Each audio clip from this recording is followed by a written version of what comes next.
बिस्मिल्लाहिर्रहमानिर्रहीम। अस्सलामु अलैकुम वरहमतुल्लाहि वबरकातुहू। मेरे जी साथियों, इस्लाम के अंदर झूठ बोलना हराम है, गुनाह कबीरा है, बड़ा ही संगीन गुनाह है।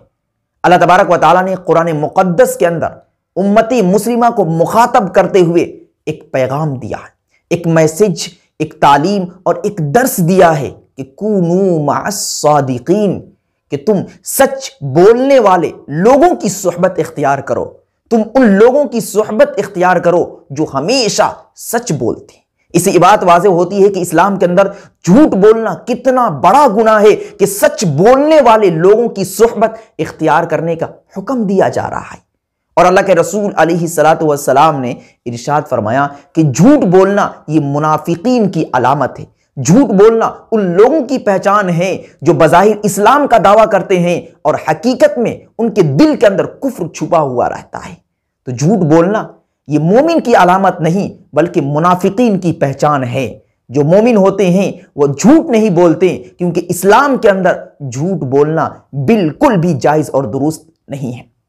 लेकिन 3 सूरतें ऐसी हैं कि आप उन 3 सूरतों में झूठ बोल सकते हैं, झूठ बोलने की इजाजत है। अगर आप उन 3 सूरतों में झूठ बोलेंगे तो आपको गुनाह नहीं मिलेगा। सबसे पहली सूरत यह है कि अगर झूठ बोलकर आपकी जान बच रही है तो आप वहां पर झूठ बोल सकते हैं। ऐसी सूरत में अगर आप झूठ बोलेंगे तो आपको गुनाह नहीं होगा।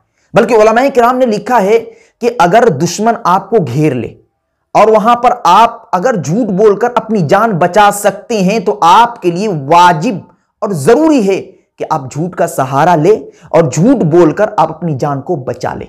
तो यहां पर झूठ के हराम होने के बावजूद झूठ बोलने की इजाजत है। वजह इसकी यह है कि इस्लाम के अंदर जान की बहुत ज्यादा कदर है, इसलिए जान बचाने के लिए आप झूठ बोल सकते हैं। जान बचाने के लिए झूठ बोलने की इजाजत है। अगर कोई शख्स अपनी जान को बचाने के लिए झूठ बोलता है तो इस झूठ के बोलने की वजह से उसको गुनाह नहीं मिलेगा। यह पहली सूरत और पहला मौका है कि जहां पर आप झूठ बोल सकते हैं, झूठ बोलने की इजाजत है। और दूसरी सूरत कि 2 आदमियों के दरमियान सुलह करने के लिए अगर आप झूठ का सहारा लेते हैं तो इसकी इजाजत है। ऐसी सूरत में आप झूठ बोलकर भी गुनहगार नहीं होंगे। मिसाल के तौर पर 2 भाइयों में अनबन है, लड़ाई है, आपस में मोहब्बत नहीं है, ये दोनों लड़ते रहते हैं, झगड़ते रहते हैं।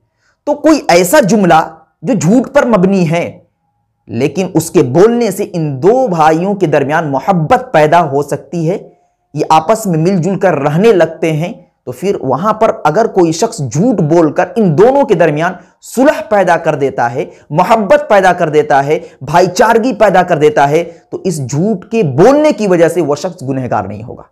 इससे यह बात भी वाज़ेह होती है कि इस्लाम के अंदर मोहब्बत की अहमियत बहुत ज़्यादा है, उखुवत और भाईचारगी की अहमियत बहुत ज़्यादा है कि किसी के दरमियान मोहब्बत पैदा करने के लिए अगर झूठ का सहारा लिया जाए तो यहां पर झूठ बोलना जायज़ और दुरुस्त है।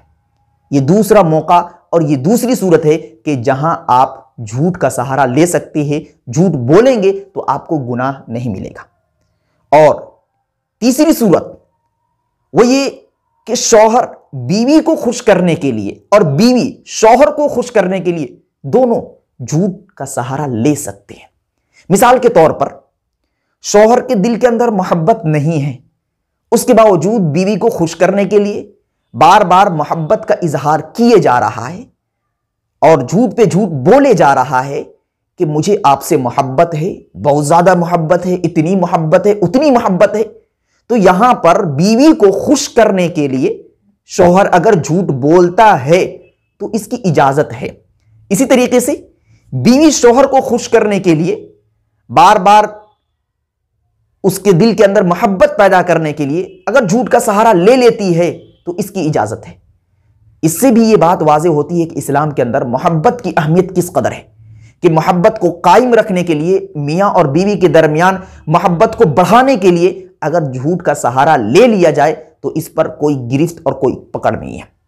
तो कहने का मतलब यह है कि इस्लाम के अंदर झूठ बोलना हराम है, नाजायज है, गुनाह कबीरा है, लेकिन उसके बावजूद इस्लाम के अंदर कुछ मौके ऐसे हैं, कुछ सूरतें ऐसी हैं कि जिन सूरतों में अगर आप झूठ बोलते हैं तो आपको गुनाह नहीं मिलेगा।